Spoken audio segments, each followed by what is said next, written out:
Hello, today, we are going to go through a few check-in procedures with the new system. We are going to start with a simple follow-up patient first. In the EMR, you would go through the usual steps, like updating patient demographics and insurance information. Then, click Check-in and Out button to initiate the check-in procedure.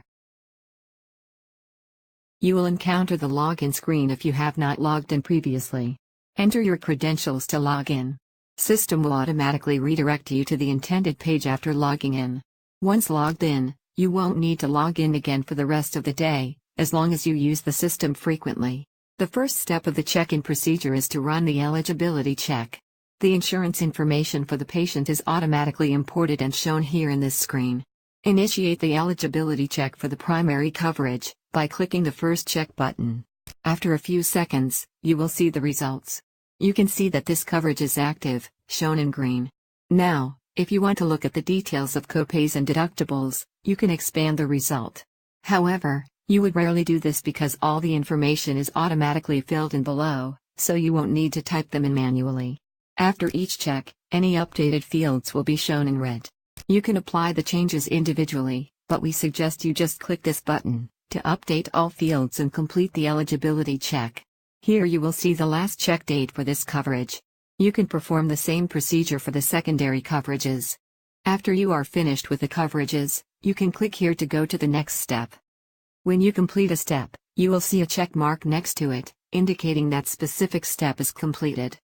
This state is saved, so even if you accidentally close the browser, you can restart the check-in procedure from EMR, and you will be at the exact step you need to complete. The next step is to actually create the encounter for the patient. All you need to do here is to verify the encounter information, such as the provider and the location. This information comes directly from the appointment, so the only time you would need to change is when the scheduled provider is unexpectedly out of the office. Then you would select the actual provider who will see the patient. When the verification is complete, click Create to go to the next step. The final step of the check-in procedure is to collect payments. Here, we would enter the amount to collect, then select the payment method. However, in this case, patient do not have had any previous balance, and the copay amount is 0. Therefore, we have nothing to collect, so we would simply click Skip button to complete the check-in procedure.